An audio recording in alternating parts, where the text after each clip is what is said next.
Oh, oh, oh, oh, oh. Hello, everybody. Welcome to another episode of Overboard. I'm your host, Anthony. And I'm your host, Jenni.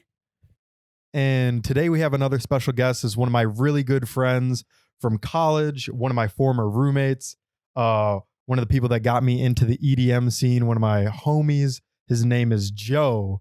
Joe, say hi to everybody. Hey, what's up, everyone? All right. So, Joe, now you've been living in New York for what, like the last 3 years now?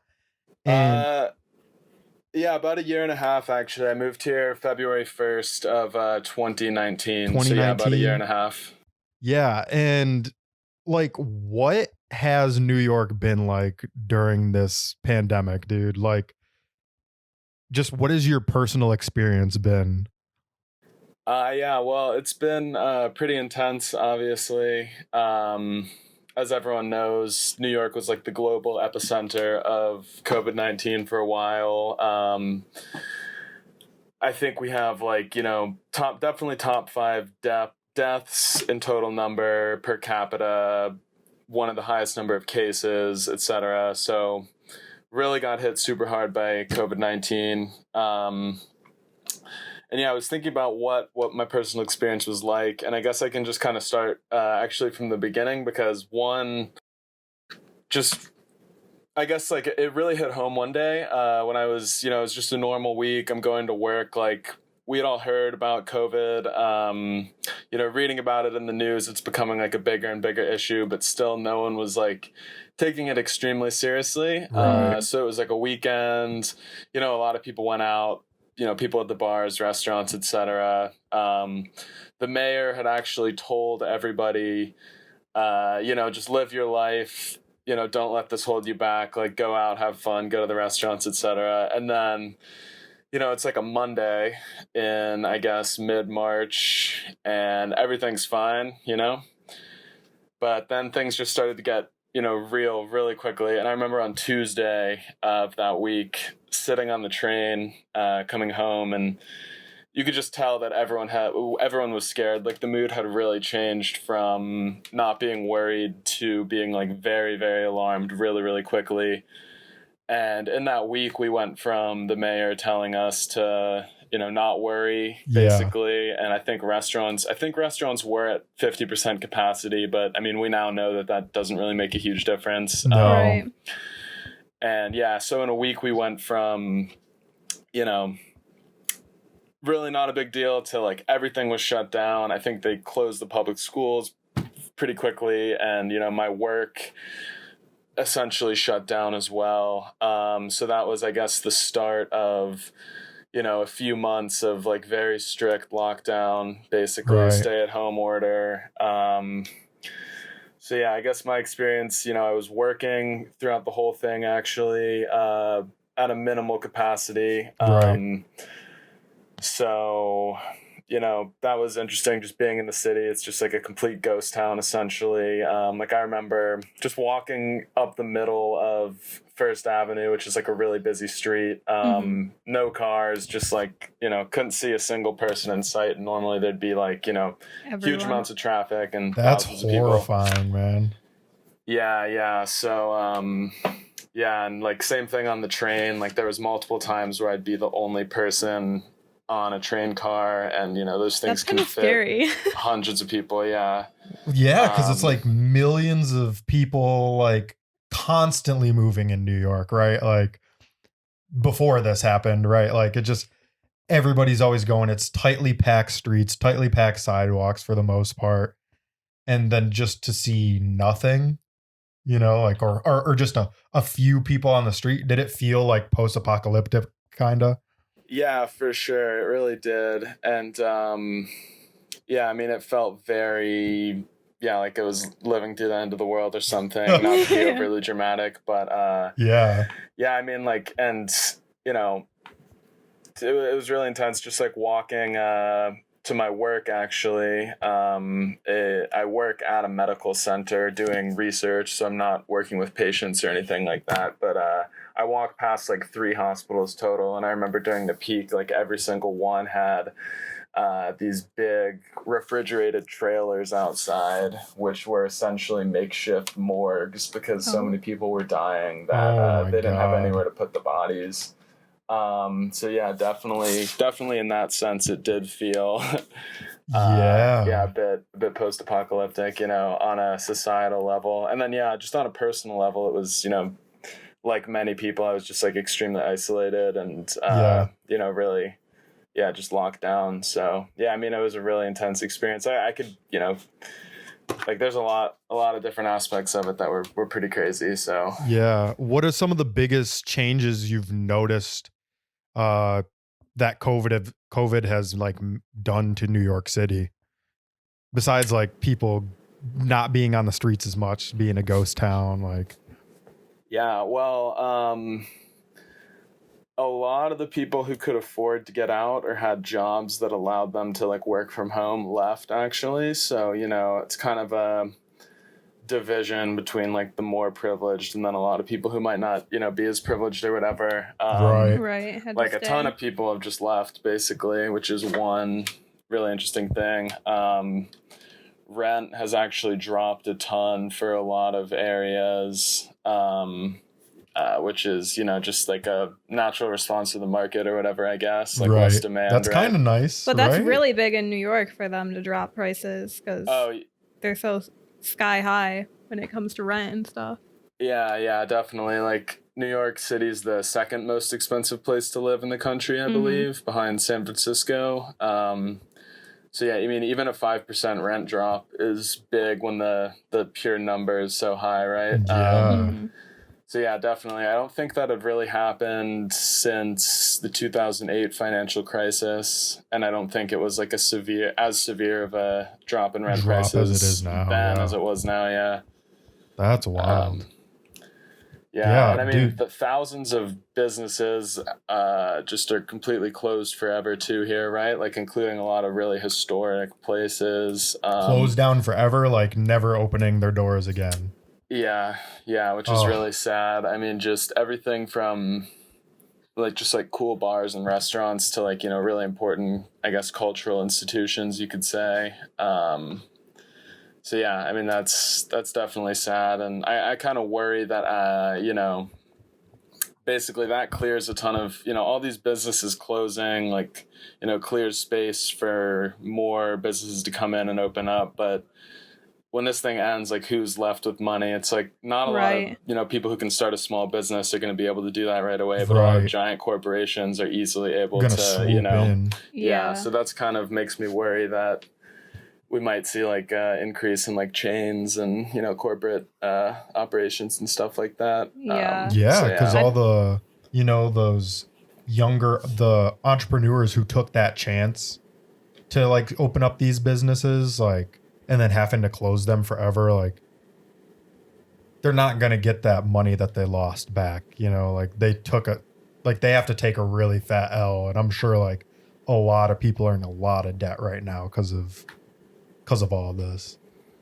Definitely. Yeah. It's really bad financial situation for sure. And obviously, health, general public health situation too. But yeah, it's I think New York is likely to be hit a lot.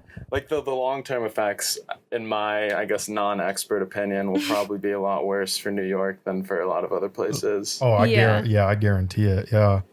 Are people like pretty receptive in New York to some of the new guidelines that are popping up and like restrictions as far as like wearing a mask or reducing, like capacity and trying to social distance as much as possible? Because I know like in Michigan, like, you have like the people in Ann Arbor and like some of the people in Detroit, and like we take it seriously for the most part, but the rest of the state just does not give a crap at all. They're like, we're going to go to our beaches.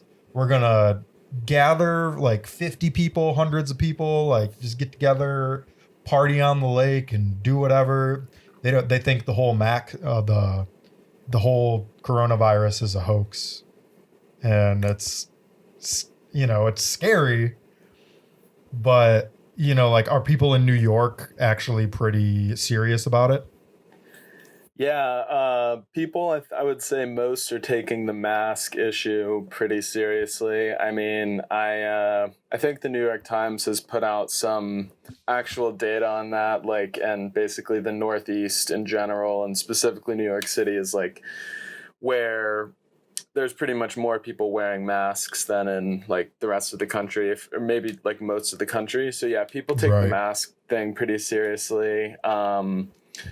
And in terms of like gatherings and stuff like that, you hear occasional stories of some like rogue promoter or bar that like threw some party or something. But I think people are pretty like united and just like shaming that type of behavior. And I think Right. like the vast majority of people aren't down for that, probably partially because like New York's a very educated and liberal place to begin with, and also, we were hit so hard with Right. coronavirus that I think it's like kind of hits home more It's so it's here more than for a lot real of for other you guys people. than anyone. Yeah.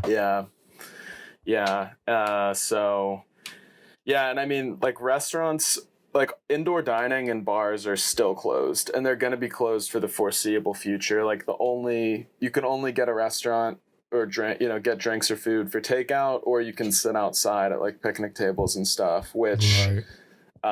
which is cool. The government like allowed restaurants to set up a bunch of tables on the sidewalk basically, and on the street, like in the parking lanes. But yeah, that actually shocked me because basically, we were set to reopen for a certain day for indoor dining and bars and stuff, but that was like right when cases in the rest of the country were starting to get really bad again. And it was basically, the idea was they reopened too soon, and that's why they have all these cases. And so I was shocked that New York, instead of letting something really bad happening and then just saying like, oh, we made a mistake, we need to go back, and now it's too late and a bunch of people have gotten sick. They actually like looked at the data and made a decision based on what they saw, instead of just like blindly plowing forward and just dealing with the consequences, which unfortunately seems to be like the American way in general throughout this thing. So is that why you think like New York has had consistently low COVID cases for the past 2 months? Yeah, I definitely think so. I mean, I think like we just were very cautious about reopening, very slow to do it, and still, we're still living in a more strict like situation than pretty much most of the rest of the country is. So yeah, I definitely think that's probably why. Again, my non-expert opinion, but I think that having indoor dining and indoor just activities in general seems like it's really what causes this to spread pretty quickly. Yeah. So yeah, I think that the cautiousness of our reopening, and especially the lack of indoor dining, really is like what's helped keeping the cases low. Yeah. But we'll see with schools opening up in a couple weeks and college students coming back and stuff. Yeah. Are there going to have people on campus for college? Yeah. I heard what a lot of places are doing is they're like starting the semester off online, and then they're like in October or something, they're going to see about letting them to go to actual classes, but they are moving into dorms. So like they're in, I don't know, which doesn't make much sense to me. Like they're letting them move into dorms, but they're not letting them go to classes. And it's doesn't make any sense. Okay. Just so they can get the money. Yeah. Yeah. I definitely think they're very much financially motivated here. And I mean, with some good reason, right? Like giant institutions like a school, they don't just have money sitting around to spend when they have no income, right? Like a year of no income, they're done, right? Like you think, I guess. I don't know, unless it's some super rich school with a giant endowment, but well, like even U of M, right? Like, so they've been hurting so bad that they've been having to lay off a lot of people in the hospital and a lot of faculty members. And even I got furloughed for a while. And I actually finally go back to work next week, which is going to be nice. But I'm being redeployed in a different position because our position's work is so low, like because people aren't traveling, there's not reimbursements to do. But like one of the things, it's not U of M, but MSU. Tell me what you think about this. This is so dumb. I heard MSU is going to allow students back in the dorms, but what they're going to do is they're going to put all the students that get COVID or have COVID in the same dorm building to be dormed together. That doesn't make any sense. Why would you do that? I mean, I guess it's safer than putting them like in Stay a separate... home. I mean, I don't know. Well, that's what I'm saying. Like, why would you let them live in a dorm if they're not allowed to go to classes or anything like that? I don't know. Yeah, dude. It's But I also heard that U of M upped the prices of their tuition too, which is already like sky high, and everybody's like so mad about it because they're paying so much to go there already in the first place. Right. So what was insane? It's just crazy. Like, you know, I can't imagine paying $40,000 a semester or whatever it is for online classes. Like, how is that much different than Washtenaw Community College or whatever? If it's just an online lecture, exactly. You know? Right. Like you're paying for the on-campus experience. I feel like when you pay that much. Yeah. The in-person, you know, teachers and their expertise, you don't get any of that online. I feel like. I agree 100%. Yeah. Yeah. So, what's it been like working during the pandemic? You said like the streets are empty. But like in your actual position at your job, has it changed at all? Yeah. So, so my job is basically, I work in a biology lab, and it's half, doing experiments, you know, sitting at the bench, essentially doing experiments, collecting data, etc. And then the other half is taking care of the animals that we do our research on, fish. So the experiment side of things pretty much like slowed down, you know, pretty much stopped completely, and now is picking up again, but it's still slower than before. So when you know, it was the peak of the pandemic, I was essentially going in just to take care of the animals, like feed them and monitor the water quality, change out parts of the aquatic system that need to be maintained. So yeah, my work was really reduced to just like the bare minimum, like what's needed to get us by, kind of. Like, I wouldn't say we made any real progress as a lab in that time period. We just, you know, we just stayed where we were. Like, we set it up so we weren't really set back. I mean, maybe a little bit we were set back, but, you know, mostly just like stayed on track, you know, not really moving forward, but just trying not to move back. What you have. Yeah. Yeah. So, there was one other person in my position. So she and I would kind of just like switch off, going in to do the bare minimum to keep the whole thing going. And then she left. So for a while I was the only one. And now we're back to, like, I'm back to working 40 hours a week, actually, with like extreme measures, you know, like, gotta take my temperature every day, I have to, you know, sign off that I have no symptoms, wear a mask at all times, can't be within 6 feet of anybody. We have really good ventilation anyways, because in, you know, biology, say you're growing like a bacterial colony on a plate of agarose, for just very basic thing you do for a lot of different experiments. If you have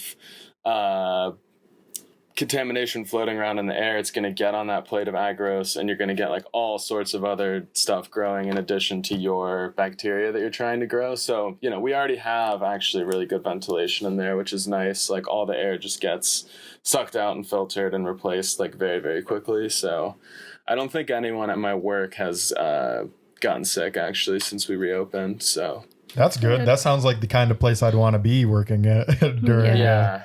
Yeah, and we're scientists, right? So we take it very seriously and understand the literature and the data to the best of our ability. So yeah, so it's definitely much better than working somewhere where, you know, like if my coworkers didn't take it seriously, I'd feel like very uncomfortable, going to work.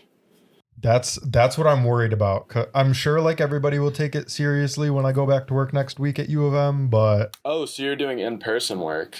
Yeah.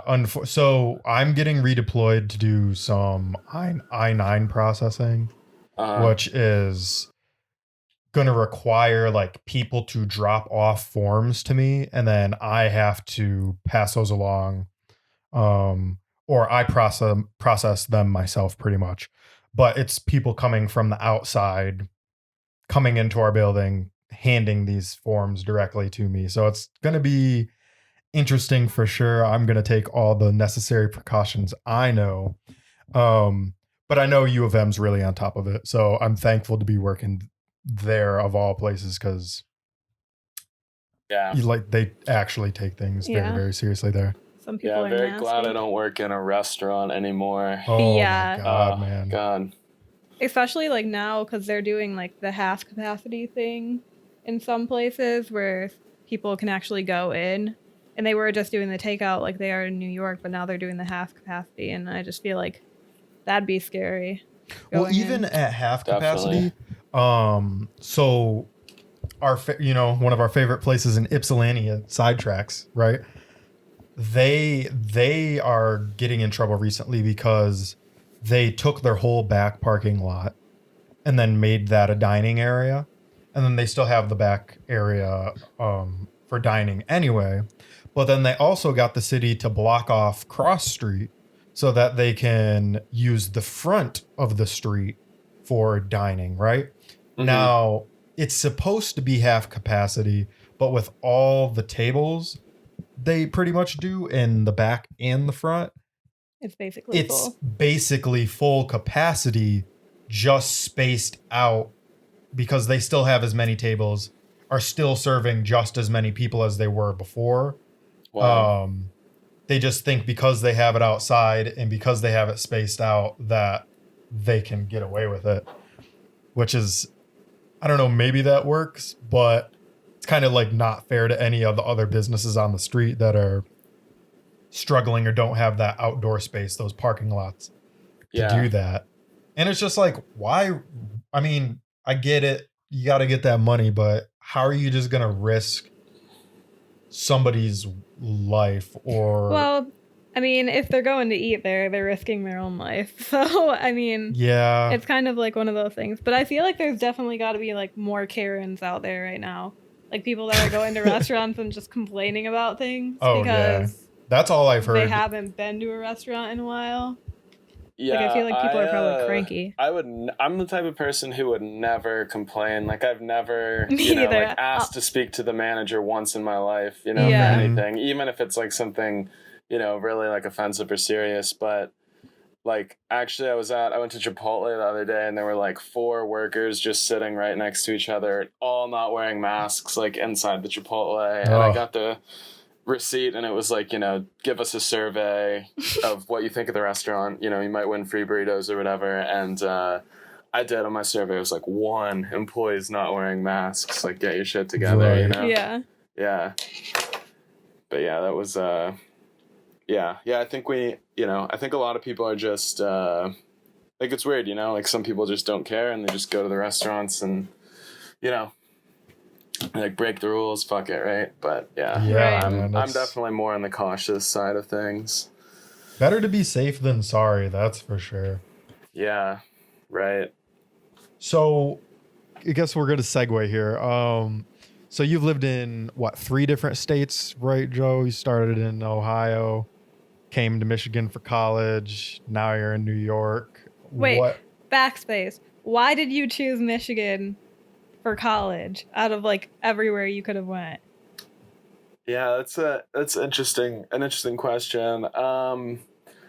I don't know, like I had visited a bunch of places when I was in high school, mostly like in Ohio, like Ohio State University, Ohio University, Miami University, and all those places are kind of like fratty, like that type of scene, and I just really didn't like that. And when I visited Ypsi, Eastern Michigan, I really like that it's just kind of more of like a chill, laid back, a lot of the people are more like alternative type people, like music, art, rather than sports and fraternities. And also our friend Drew He's also from Cincinnati, right? And I knew him before a little bit, and he's a couple years older than me. So I visited him and like stayed the night when I was looking at colleges. And that really, I was like, damn, this is like, I saw the cool side of the city and stuff that they don't show you on the campus tours. Yeah.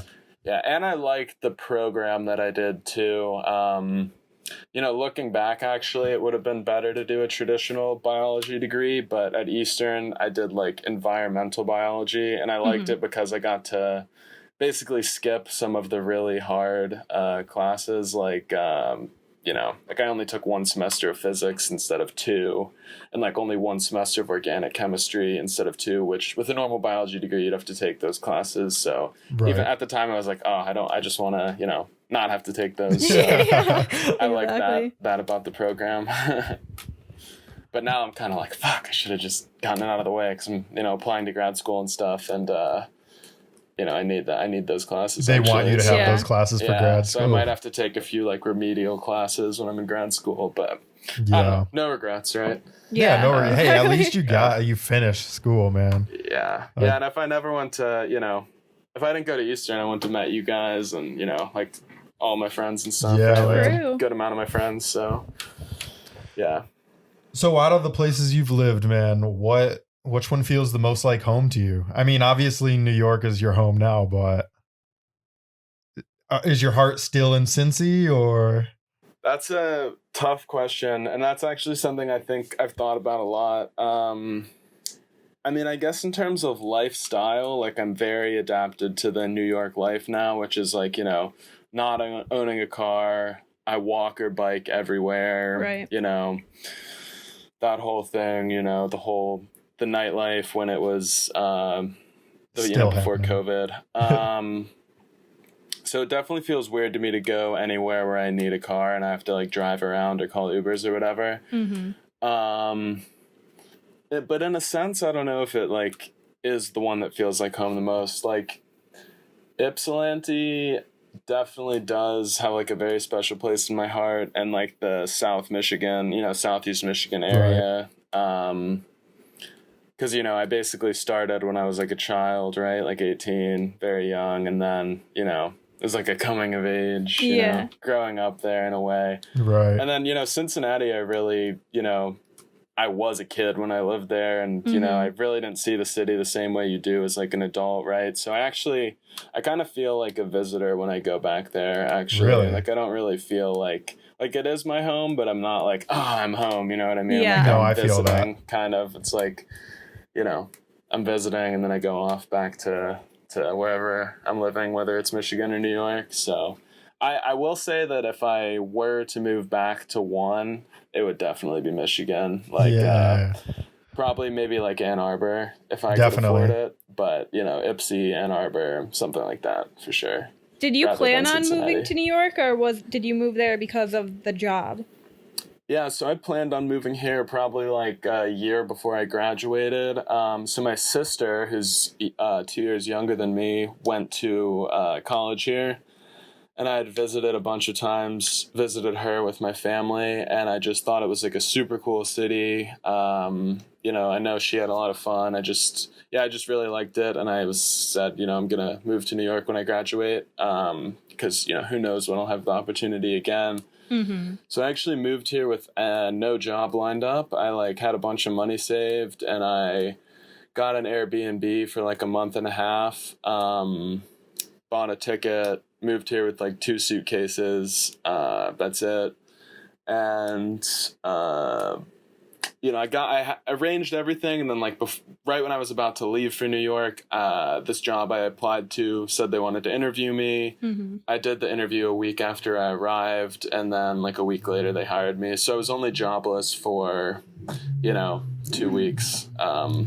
So yeah, it worked out really well because that's awesome. Now that I live here, I've realized that if you do what I did, there's a very good chance you will fail. Yeah, because it's expensive and it's a screwed. It's a hard place to like get an in. Like once you have an in, you're good. But so it really just, was like luck outsider. for you almost. It was good luck, yeah. And job that I have, I had very specific skills that are applicable for the job. So it was just really good luck that it came up. this job was hiring at the exact time when I happened to be moving to the city. It's just really good luck. Yeah. That's awesome. Yeah. So is there any other state you would like to live in, or you pretty much covered all the bases, or is Cali still on your list?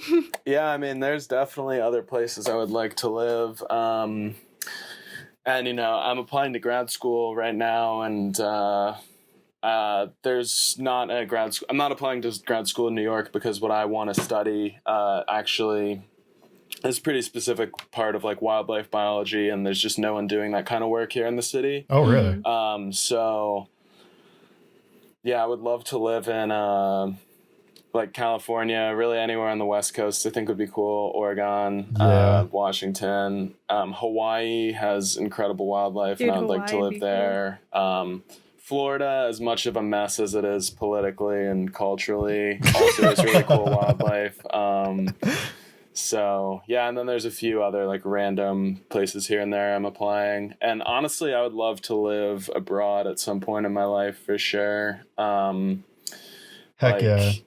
Europe, I know... Western Europe, Australia, New Zealand, that'd be great, somewhere in Scandinavia. Yeah. And, both just for fun and because, if I could somehow, live in a country like that where they really like take good care of their people, that would take, I feel like, a little bit of, pressure off my back, right? Like, yeah. And be working in the field you want, like it would be perfect. Yeah, for sure. I know as soon as like, I don't know, man. Like, how long do you think? Because, like, I know you guys went on that Europe trip, like, right before you moved. And I still want to go to Europe with you guys now that I'm graduated. And I was actually, like, been saving up money over the last couple of years, like, this last year and a half to go on a Europe trip, right? And, yeah. Like, how long do you think it's going to take before we can start traveling? Because right now, like, other countries are saying, like, no, Americans, you can't come here, right? Yeah. So, yeah, which is a complete, like, flip-flop from how it used to be, right? But, right. Yeah, I don't know. I guess at my most optimistic, I think early next year, because that's when they're saying there's going to be a vaccine. That's, Dr. Fauci said vaccine in December or January, American, here in America. At my most pessimistic, I think it could be a couple years before things are close to normal again, which is just like, hellish to imagine. It is. But, yeah, I mean, hey, man, if things are good by next spring or summer, I'm 100% down to go to, anywhere in Europe with you. I know you've always wanted to go to Germany, so... Germany, or, Croatia. Yeah, it sounds Where fantastic. Did you go when you went last time? I went to, like, 7 or 8 different countries. So I started in England, went to France, Italy, Czech Republic, Hungary, Denmark, and Germany. Oh, dang, you hit them all, really. Yeah, not all, but you hit like a some lot good of them. Ones, yeah, I was there for like a month and a half and did probably like 5 to 10 days in each country, which was really fun. If I went back, I'd probably want to do fewer countries and a little more time in each because we were really like rushing around and stuff, but no regrets. It was like a great trip, and I definitely I saw so many cool cities and stuff like that, so it was awesome. I know you have like a ton of crazy stories, but just give us one that you think might be appropriate to put out to the world. What is there one? Let me think about that for a second. I mean, one really crazy story that you might know. So we're in Rome, right? And I have a cousin in Rome who's like 50. I know he's like 40, but he's like a really cool guy. He's played in bands all his life. He doesn't really have like a quote unquote professional job. He just kind of like plays music, and he's like a cool guy, right? Mm-hmm. And we're hanging out with him for lunch or whatever, like an early dinner, and the night before, someone had given us this little flyer for some like event at this giant club that's supposed to be like a crazy dance party or something. And, you know, we're talking to my cousin. We're saying, hey, we're going to, you know, go to this. It's in this neighborhood. I think the neighborhood was called Santo Stefano, but I can't remember for sure. That could be something else. But we're like, we're going to this neighborhood. He's like, oh, yeah, that's a great club. But, you know, be careful. Sketchy neighborhood, right? Just, you know, you'll be fine, but just be careful. Like, you know, watch out for each other. So we go, we say bye to my cousin, and it's this giant, like, compound, right? It's like a warehouse type thing with, like, 5-6 giant rooms with huge setups of, like, you know, all different kinds of music. Like, I think there's, like, a drum and bass room, a trance room, a house room, a hip-hop room. One room's playing, like, 90s pop. And it's crazy. Like, there's thousands of people there. Like, you know, like at least 1,000 people there. Yeah. Crazy thing. Like, and then there's smaller rooms with like couches. I remember one room just had like Seinfeld playing on like a giant projector and stuff. And, you know, we're drinking a lot, right? Beer is cheap. And, you know, I'm with two of my friends, Dylan, who's another guy, and then Corey, who's a girl. And, you know, we've drinking a lot at this point, and we're in like the drum and bass room, I think it was. And I see Dylan, our friend Dylan, is in front of me, and he's just going wild, like having a great time, dancing his ass off, like dripping in sweat. And this was like his first electronic show too, I think. He's having a fantastic time. Right. And then I'm looking around, I'm like, where's Corey? You know, where's our like 5 foot tall friend who's a girl who's she's not tall at all. And I'm like, where is she? And, you know, Dylan's dancing crazy, time's going on. I'm like getting more and more worried. And finally I'm like, Dylan, where's Corey? We walk around this whole compound like so many times, and like we keep thinking we see her, but then it's someone else. Like at one point we saw this girl like making out with some guy, and we're like, oh, there she is. We're like, Corey, what's going on? Wasn't her. We just like totally interrupted these people. We're like freaking out at this point. Like we're about ready to like call the cops or something, because it's very unlike her to just like disappear like this, right? Finally, it's like 4 or 5 in the morning, and we find out the club closes at 6, and I'm like, all right, Dylan, you stand outside, and when everyone comes out of the club, just look, and maybe she'll be like in the crowd and you'll find her. Like, I will go back to the Airbnb, and like, you know, she doesn't even know where she's going. She doesn't know the address. She has like no information, but maybe somehow she made it back there. And, you know, I pull up to the Airbnb. By now it's like past 6, right? So the club should be closed. Dylan calls me and he's like, man, this club's not closing. Like more and more people are getting here, but like they're not stopping anytime soon. And I'm just like, fuck. Dude. Like, please, Corey, like don't be dead. Just be in the bed sleeping. And I'm like fumbling with my keys. I open the door.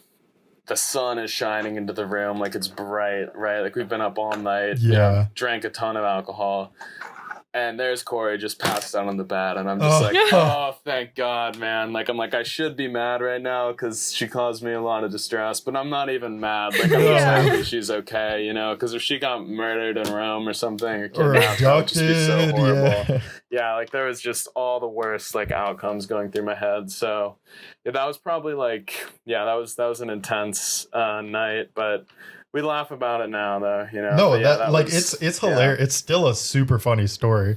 Because Corey's like our friend Corey, everybody is like one of the people, she's always got her shit together. I feel like for the most part, like the last person you would have to worry about in most scenarios. And then to just hear that she just like disappeared from you guys, and you're like, yo, where's Corey? And she didn't like contact you. It's funny, but like it's scary. I'm sure it was like super scary for you guys. It was really like, scary. Well, what do we do? Like, how do you even carry on with the rest of your trip when you lost one of your kind?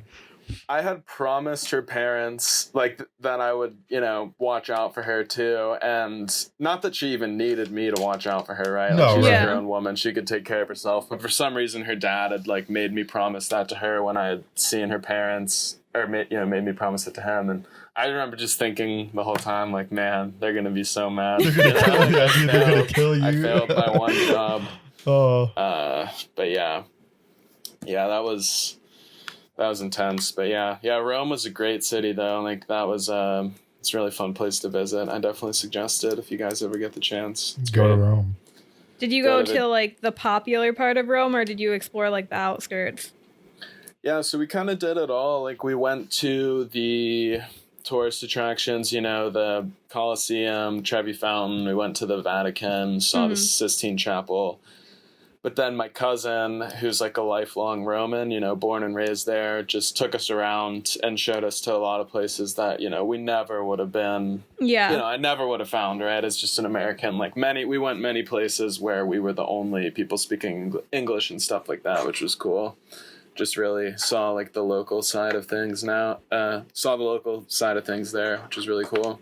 I feel like that's probably the best way that you could experience another country is by having locals show you around. Yeah, I definitely agree. Because there was a few places where we knew people, and I think those were definitely like the best places because just having the locals, they know what who know what's up, is so important. Yeah, and like living here in New York now, I see the shit that tourists do when they come here, and I'm just like, you're doing it so wrong. Yeah. I wish I could help you and show you where to actually go right now. Right. Is there a place in Europe that you want to still visit that you didn't when you were on that trip? Yeah, I've heard Portugal is amazing.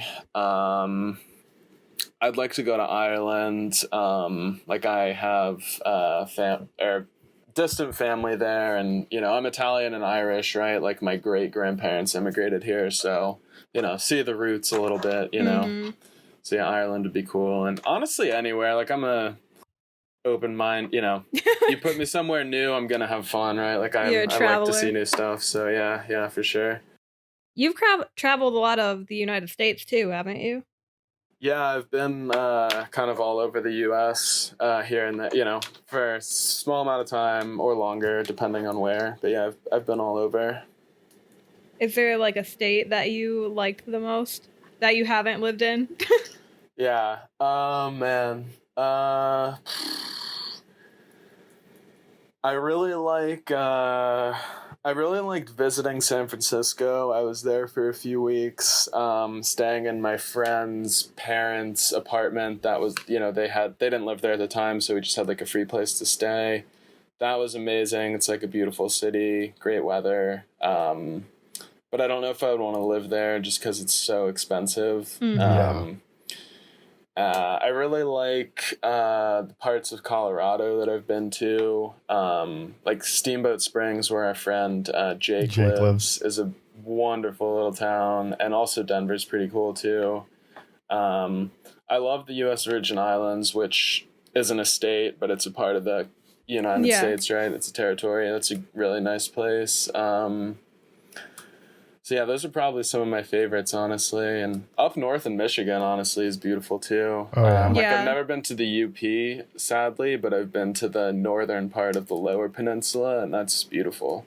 Yeah, same. I don't think we've been to I haven't been to the UP. We've been across the bridge. You were really young, but we didn't go like deep. We only went literally across the bridge. Yeah. Like, and stayed in a hotel there, and then came back the next day. We didn't go into the actual UP, which I feel like we need to do because we've lived there our entire life. I'm trying to go up to like Lake Superior in a couple weeks. Rock. Yeah, Pictured Rocks. Gonna do that whole thing, so hopefully. Nice. Yeah, when this pandemic thing is over, I'll come visit you guys and we can go to the Upper Peninsula. That sounds super fun. Heck yeah, man. I can't wait. So same. You said what state you think you liked the best, and which state do you think is the worst one you've been to? Man. Besides Ohio, of course. Besides what? Besides Ohio, of course. My home state. Yeah. I don't know. I honestly think you can probably find something. You could find a good city or town probably in most states, if not all of them. But when I've been in like, I've driven through Nebraska, and that was like extremely boring. Just like, cornfields as far as the eye can see, and I was pretty excited to just be done with that. And the parts of Arizona and New Mexico I've been in were super depressing because it was a bunch of like Native American reservations, and it's like high poverty, very high like alcoholism and stuff, so that was pretty depressing. But so yeah, I don't know, I guess like I don't know if any one state has been really like unappealing to me, but super rural areas just aren't really my thing most of the time, so that's probably the types of places where I don't spend that much time or, try to avoid or whatever. Agreed. That makes sense. It's so funny hearing stories from people that travel a lot, because like we don't travel, or I haven't traveled a lot. I guess you've traveled a little bit more than I have. I traveled to Base Nectar events, but that's the extent of my traveling, I feel like. Atlanta with me. Yeah, hot Atlanta. A couple years ago, yeah. That still was super lit. Yeah, it was a good time. Well, Joe, it looks like we're coming to the end here. Is there anything you want to say to our listeners before we sign off? Good question. I don't know. I guess I don't have anything super specific in mind. Wear your masks, I guess. Vote in November, please. I don't know if I could take much more of this, so yeah. Yeah, we're coming to the end of days here if we don't get our stuff figured out. That's for sure. Yeah, I honestly think I died in 2015 and I'm living in hell or purgatory or something like that now. That's the narrative that I've there's definitely was a glitch in the Matrix. I think like somebody messed up our timeline. Yeah, I agree. Right? I still think we all died in 2012 when the world was originally supposed to end, when that was a trend. Yeah. Oh my God. All right, man. Well, thanks for jumping on our show with us. We were super glad to have you. Yeah, thanks a lot for having me. It was really fun to talk to you guys. All right. So that's going to be the end of our show, everybody. If you want to go and like our Instagram page, you can find us at Overboard X Podcast. That's Overboard X Podcast. And we'll see you next time, guys. Bye. Peace out. See ya. We'll get to steadier waters eventually.